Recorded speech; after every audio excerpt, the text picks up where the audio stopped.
বিসমিল্লাহির রহমানির রহিম। আলহামদুলিল্লাহ, সকল প্রশংসা সেই মহান রবের, যিনি দয়াময় প্রভু আমাকে আদম সুরতে সুরতবান করে এই নারী সুরতে জীবন দান করেছেন। এর জন্য আমার সেই রবের উদ্দেশ্যে আমার অন্তরের দিক খেয়াল রেখে আমি বলে উঠি আলহামদুলিল্লাহ। এবং বিশ্বনবী হজরত মুহাম্মদ সাল্লাল্লাহু আলাইহি ওয়াসাল্লামের প্রতি লাখো কোটি সালাম ও দরুদ রেখে এবং আমার প্রাণপ্রিয় মুর্শিদ হজরত আদম শফিউল্লাহ আত্মসত্তা বেলায়েত ওনার চরণে লাখো কোটি সালাম ও ভক্তি রেখে আজকে আমি সালাত বিষয়ে কিছু আলোচনা করব সকলের অনুধাবনের জন্য। তো সালাত ভাষাটা হচ্ছে আরবি ভাষা, আর নামাজ ভাষাটা হচ্ছে ফার্সি ভাষা। দুটোটারই একটা অর্থ আছে। সে অর্থটা হচ্ছে সংযোগ স্থাপন করা এবং স্মরণ করা। তাহলে আমরা কতটুকু সেই সালাতের সাথে সংযোগ স্থাপন করতে পারছি এবং স্মরণ করে চলতে পারছি, ওদিকেও আমাদের খেয়াল রাখতে হবে। আসলে কি আমরা সে মূল সালাত আদায় করতে পারছি, না ওই যে রুকু সাজদা দিয়ে গেলাম, সূরা কেরাত পড়লাম, এগুলোই সালাত হয়ে গেল, এগুলাই নামাজ হয়ে গেল নাকি? এগুলা মূল সালাত না। এগুলা রুকু সাজদা করতে হবে আল্লাহ পাকে, ঠিক আছে, কিন্তু এর অর্থটা তো বুঝে করতে হবে। রুকু করতে হবে, সাজদা করতে হবে। তো এর অর্থ হচ্ছে সংযোগ স্থাপন করা। সালাতের অর্থ হচ্ছে সংযোগ স্থাপন করা, স্মরণ করা। তো আমি যে সংযোগ স্থাপন করব, কার সাথে সংযোগ স্থাপন করব, কাকে স্মরণ করব, ওই বিষয়টা তো আমাকে আগে জানতে হবে, তারপরে আমার মানতে হবে, আমল করতে হবে নাকি? তাহলে সালাতের বিষয় আগে বুঝতে হবে। সালাতের মূল যে বিষয়টা সেটা হচ্ছে প্রত্যেকটা সৃষ্টিরই একটা অস্তিত্ব থাকে। প্রত্যেকটা জাতের সৃষ্টির প্রত্যেকেরই একটা অস্তিত্ব থাকে, আর সে অস্তিত্বের প্রত্যেককে একটা পোশাক পরানো হয়। প্রত্যেক জাতের প্রত্যেক সুরতের একটা পোশাক পরানো হয়। ওই পোশাকটা হচ্ছে সালাত। যে পোশাকটা তাকে সার্বক্ষণিক তাকে সুরক্ষা দিয়ে থাকে, সুরক্ষা কবজের মতো। তাহলে ওই সালাতটাকে বা ওই সালাতের সাথে সংযোগ স্থাপন করতে বলা হয়েছে যে তুমি যে ধর্ম নিয়ে আসছো, যে ধর্মের অস্তিত্ব নিয়ে আসছো, ওই অস্তিত্বের পোশাক তোমাকে ধারণ করতে হবে, কায়েম করতে হবে। না হলে তোমার এই অস্তিত্বের জীবন চিরতরে বিনাশ হয়ে যাবে। কারণ অস্তিত্বের সালাত ছাড়া সে কোনোদিন পূর্ণতায় পরিপূর্ণ হতে পারে না। পরিপূর্ণের জন্য, পরিপূর্ণ সুরক্ষার জন্য এই সালাতের গুরুত্ব অনেক। প্রত্যেক জাতি তার প্রত্যেকটা সুরত আছে। ওই সুরতে যখন সে দণ্ডায়মান হয়, সে ওই সুরতে থেকে সে কোন সুরতে যাবে সে ব্যবস্থা তারই নিতে হয়, তার কর্মের দ্বারা। তার কর্মের দ্বারা ওই সালাতের ধর্ম ধারণ করে তাকে পরবর্তী জীবনে যেতে হয়। এখন মানব জীবনে যদি দেখি, এই মানব জীবনের যে সালাতের বিষয় বলা হয়েছে, তো আমাদেরও ওই একই বিষয়। আমাদেরও এই মানবদেহের যে অস্তিত্ব আছে, সে অস্তিত্বকে আবৃত করে রাখছে কে? এই সালাত, এই পোশাক, মানবদেহের যে পোশাক যেটাকে বলা হয়েছে চামড়া, ওই চামড়ার একটা আকৃতি আছে, একটা হচ্ছে পুরুষ সালাত আর একটা হচ্ছে নারী সালাত। দুটোটাই দিনী সালাত, দুটোটা সালাতে হচ্ছে কি দিনী সালাত। ওই দিনী সালাতের একটা রূপ হচ্ছে পুরুষ আর একটা হচ্ছে নারী। এখন আপনি কোন সালাতে দণ্ডায়মান আছেন ওইটা আগে আপনাকে বুঝতে হবে। আপনি কি পুরুষ সালাতে আছেন, আদম সালাতে আছেন, না আহম্মদুন সালাতে আছেন? সকল জীবন কাটিয়ে এই মানব জীবনে যখন সৃষ্টিরা আসে, প্রত্যেকে একবার করে মানব জীবন পায়। আর এই মানব জীবনে আইসা সে কি পুরুষ না নারী, কোন আকৃতির সালাত নিয়ে সে দণ্ডমান আছে এই পৃথিবীর মধ্যে, তাকে সেটা আগে বুঝতে হবে। সেটা বুঝে তার ধর্মের কর্ম করতে হবে, তার ধর্মের কর্ম পরিচালনা করতে হবে। সে ধর্মের সালাত তাকে কায়েম করতে হবে। কিভাবে? তাকে স্মরণে স্মরণে রেখে তার সাথে সংযোগ স্থাপন করে তাকে ওই ধর্মের সালাত কায়েম করতে হবে। এখন আপনি যে কায়েম করবেন, সংযোগ স্থাপন করবেন, তার জন্য তো আগে আপনাকে ওই সালাতের যে মূল মালিক, আপনি যে আদম সালাত নিয়ে আসেন, ওই সালাতের মূল মালিক হবে যে ওই সালাতের মূল সত্যকে যে অর্জন করতে পারবে, ওই অর্জনওয়ালা থেকে আপনার ওই সালাতের হুকুমত নিতে হবে। উনি আপনাকে আপনার অন্তরের দিক, আপনার বিল গায়েবের দিক ইমান এনে দেবে।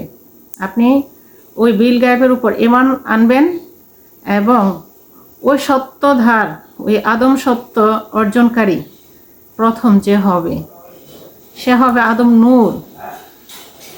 ওই নূরের মালিক, ওই নূর থেকে আপনার কোরআনের হেদায়েত গ্রহণ করতে হবে। আপনাকে যখন কোরআনের হেদায়েত দেওয়া হবে, তখন আপনাকে কোরআনের গর্ভে নিক্ষেপ করা হবে আপনার ওই সালাত দ্বারা। আপনি যে আদম সালাত ধরে আছেন, একজন পুরুষ, আপনার আকৃতিটা কি? পুরুষ আকৃতি। দিনী সালাতের পুরুষ আকৃতি, যেটাকে আমরা বুঝি আদম। তো ওই আদম আকৃতিতে যে আছেন, ওই আকৃতির নফস আপনাকে ধারণ করতে হবে। ওই নফসের একটা সালাত আছে, ওই সালাতটাকে আপনার সংযোগ স্থাপন করতে হবে ওই নফসের সাথে। ওই সালাতের ভিতরে যে আপনার সকল নবুয়াতি সত্যরা আছে, তাদেরকে পবিত্র করে আপনার এই ওই রবের সাথে সংযোগ স্থাপন করতে হবে। তাকে স্মরণ করে করে আপনার পথ চলতে হবে। আপনাকে ওই সালাতের কর্ম দেওয়া হবে, আদেশ নির্দেশ হুকুমত দেওয়া হবে। আপনি ওই হুকুমত অনুযায়ী আপনার জীবন পরিচালনা করবেন। ওই হুকুমত অনুযায়ী আপনার সালাতকে আপনি স্মরণ করে করে চলবেন। আপনার স্বীয় রবকে স্মরণ করে করে বলে বলে আপনার প্রত্যেকটি কর্ম, জীবনের কর্ম করবেন। প্রত্যেকটা দিনের কর্ম, প্রত্যেকটা রাতের কর্ম আপনার ওই সালাতকে বলেই করতে হবে।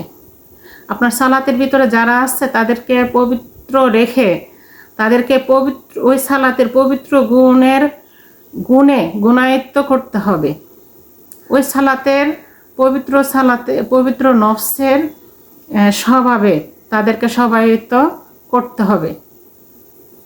আল্লাহ পাকের রঙে রঙ্গিত করতে হবে।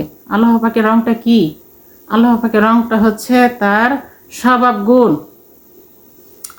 তার স্বভাব, আল্লাহ পাকের স্বভাব গুণ, ওই স্বভাব গুণটা হচ্ছে পবিত্র গুণ। ওই পবিত্র গুণে তাকে রঙ্গিত করতে হবে। তাহলে সে তার ওই নফসের সাথে মিশবে। সে পরবর্তী জীবনে গেলে ওই নফসদেরকে তার অস্তিত্ব স্বরূপ ওই সালাতের সাথে নিয়ে যাবে। সে যেতে পারবে পরবর্তী জীবনে চিরঞ্জীব হওয়ার জন্য। এখন মনে করেন আপনার পরবর্তীতে যাবেন, একটা অস্তিত্ব লাগবে। অস্তিত্ব আত্মা যেমন লাগবে, তার সাথে কিন্তু একটা অস্তিত্ব লাগে। আবার অস্তিত্বের সাথে আপনার সালাতও লাগে। তাহলে সালাত ছাড়া সবই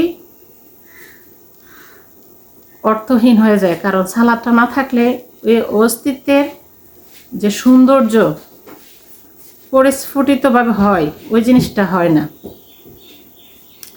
তাহলে ওই সৌন্দর্য স্থাপন করার জন্য ওই সালাদকে পরিপূর্ণ, ওই নফসকে আকার আকৃতি এনে পরিপূর্ণ করার জন্য এই সালাদ কায়েম করতে হবে। আপনি একজন পূর্ণ মানব হয়ে যেন চিরঞ্জীব হয়ে উঠতে পারেন পরবর্তী জীবনে। একইভাবে এই নারীদেরকেও ওই নারী সালাদ কায়েম করতে হবে। নারী সালাদ হচ্ছে আহমদুন সালাদ। আহমদুনের আকৃতিতে এই নারীকে সালাদ দেওয়া হয়। এই সালাদটা হচ্ছে, নারী সালাদটা হচ্ছে আহমদুনের সালাদ। এই দিনের এই সালাদ, দিনের একটা রূপ হচ্ছে নারী আর একটা হচ্ছে পুরুষ। দিনই ধর্ম মানে কি? মানব ধর্ম, আলোর ধর্ম, জ্ঞানের ধর্ম। তো জ্ঞান কার থাকে? এই মানুষেরই থাকে, যা অন্য কোনো সৃষ্টিতে এই মানুষের মতো জ্ঞান থাকে না। তাহলে মানুষ বলতে কে? মানুষের দুইটা রূপ, একটা হচ্ছে নারী আর একটা হচ্ছে পুরুষ। তো পুরুষের যে ধর্মের বিষয়টা সেটা তো বললামই, নারীরও একই বিষয়।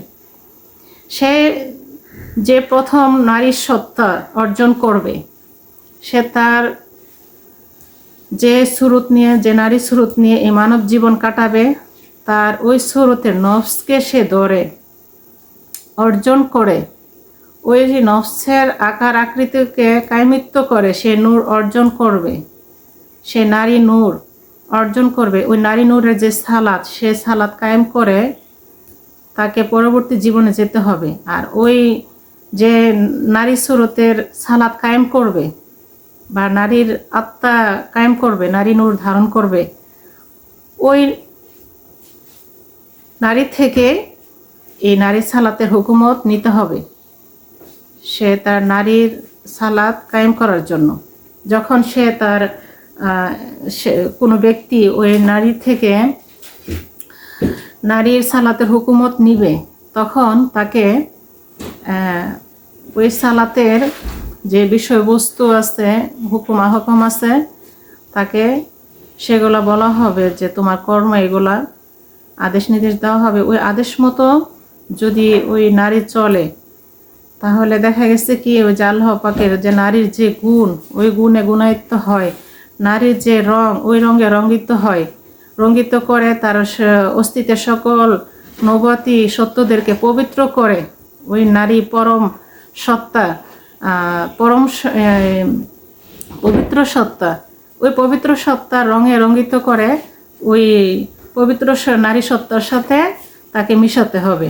তাহলে সে পরবর্তী জীবনে নারী আকৃতি নিয়ে, নারী অস্তিত্ব নিয়ে, নারীর আত্মা নিয়ে পরবর্তী জীবনে সে দণ্ডায়মান হতে হবে চিরঞ্জীবীভাবে, চিরস্থায়ীভাবে। এজন্য সালাতের মূল বিষয় বুঝে সালাত আদায় করতে হবে। সালাতের দুইটা রূপ আছে, একটা নারী একটা পুরুষ। এই নারী পুরুষের সালাত,